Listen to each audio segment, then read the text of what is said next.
Hello everyone, welcome to Advait education. तो देखो, आज के कॉन्सेप्ट में हम लोग डिस्कस करने वाले हैं concept of crawling in induction motor, यानी इंडक्शन मोटर में क्रॉलिंग क्या होता है। ठीक है, देखो क्रॉलिंग का अगर हिंदी वर्ड पूछा जाए तो क्रॉलिंग का मतलब होता है रेंगना। जब छोटा बच्चा चलता है तो उसको हम लोग कहते हैं क्रॉलिंग, यानी बहुत स्लो स्पीड, धीरे धीरे।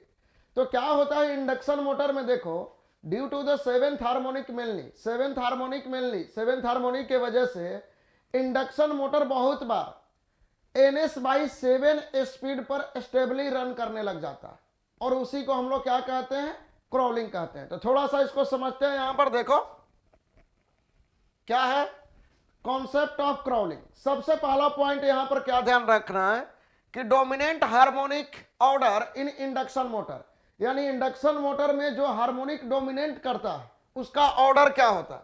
तो इसका ऑर्डर क्या होता है, इसका ऑर्डर होता है 6K ±1। अगर हम लोग K का वैल्यू 1 रखें, K का वैल्यू 1, तो यहां पर कौन कौन सा हार्मोनिक आ जाएगा, 5th and 7th harmonic.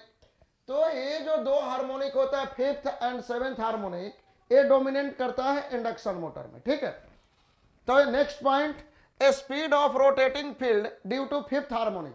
5th harmonic के वजह से जो रोटेटिंग फील्ड आता है उसका स्पीड कितना होता, कितना हम लोग कहते हैं, NS/5 RPM। और एक किस डायरेक्शन में आएगा, इन बैकवर्ड डायरेक्शन, यानी रोटर के रोटेशन के ऑपोजिट डायरेक्शन में आता है, इन बैकवर्ड डायरेक्शन। 7th हार्मोनिक के वजह से जो रोटेटिंग फील्ड आएगा उसका स्पीड कितना होगा, इसका स्पीड होता है कितना, NS/7 RPM in forward direction, in forward direction. ठीक है, इस तरह से इन फॉरवर्ड डायरेक्शन। NS क्या है यहां पर, NS is speed of rotating field, speed of rotating field of fundamental component,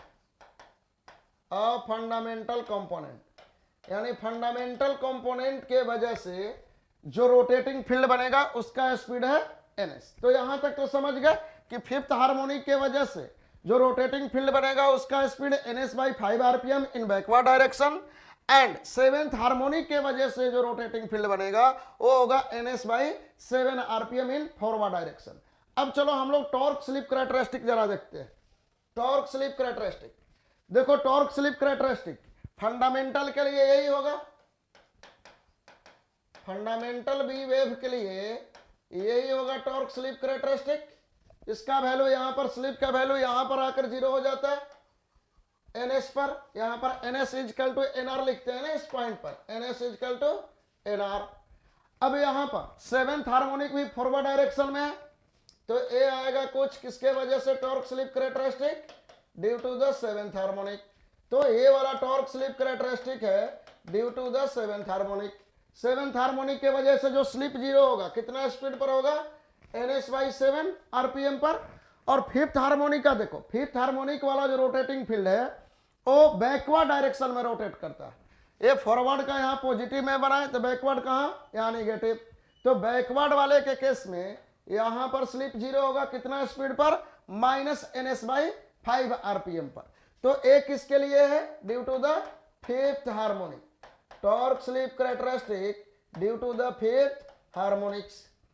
अब इन तीनों सिग्नल को अगर मैं ऐड कर दूं, 5th हार्मोनिक वाला, 7th हार्मोनिक वाला और फंडामेंटल कंपोनेंट, इस तीनों टॉर्क स्लिप कैरेक्टरिस्टिक को अगर ऐड कर दिया जाए तो कैसा टॉर्क स्लिप कैरेक्टरिस्टिक मिलेगा, कैसा मिलेगा, ऐड करके चेक करना, कुछ इस तरह का टॉर्क स्लिप कैरेक्टरिस्टिक मिलेगा।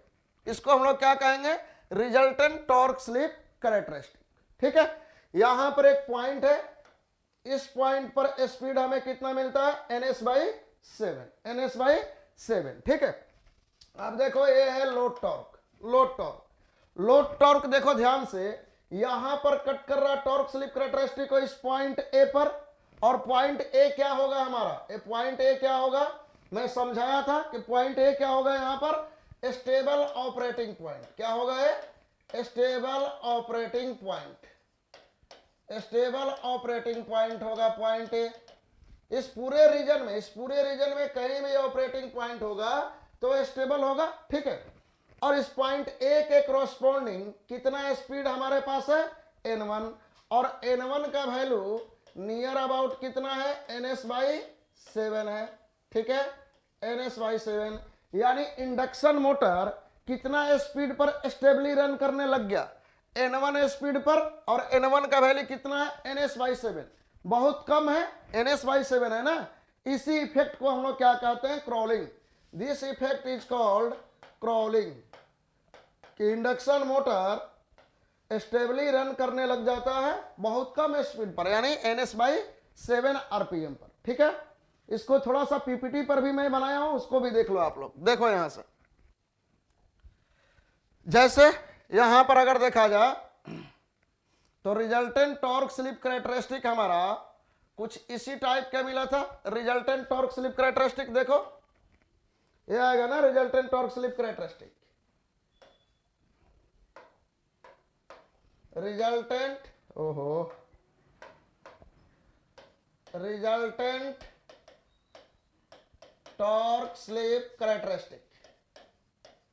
रिजल्टेंट टॉर्क स्लिप कैरेक्टरिस्टिक कुछ इस तरह का मिलेगा। ये है हमारा लोड टॉर्क, ये वाला लाइन किसका है, ये है लोड टॉर्क का, ठीक है। पूरा लाइन किसका है, ये है लोड टॉर्क का लाइन है। और यहां पर ध्यान दो, यहां पर पहले टॉर्क स्लिप कैरेक्टरिस्टिक एक दूसरे को, लोड टॉर्क और इलेक्ट्रोमैग्नेटिक टॉर्क, यहां पर पॉइंट पी पर कट कर रहा, ठीक है। और पॉइंट पी क्या होगा इस रीजन में, पॉइंट पी यहां पर क्या होगा, स्टेबल ऑपरेटिंग पॉइंट। अगर पॉइंट पी के कोरस्पोंडिंग हम लोग स्पीड n1 मान लें, तो पॉइंट पी से जस्ट पहले ये जो स्पीड मिलता है हमें, कितना मिलता है, ns/7 आरपीएम। तो ये n1 का वैल्यू किसके इक्वल होगा, नियरली ns/7। यानी इंडक्शन मोटर कितना स्पीड पर रन करने लगा stably, n1 equal to ns/7 RPM पर। इसी को क्या कहेंगे हम लोग, क्रॉलिंग कहते हैं, ठीक है। जैसे एक छोटा सा क्वेश्चन देख लो, यहां पर क्या लिखा है, an induction motor when started on load does not accelerate up to full speed but runs at 1/7 of the rated speed, the motor is said to be. Induction motor जब स्टार्ट होता है load condition पर, तो full speed पे run ना करके कितना speed पर, 1/7 ऑफ द रेटेड स्पीड पर रन करता है। इसी को हम लोग क्या कहते हैं, इसी इफेक्ट को हम लोग कहते हैं क्रॉलिंग। क्या कहते हैं इस इफेक्ट को, क्रॉलिंग, ठीक है। आई थिंक कि समझ में आया होगा। Okay, thank you.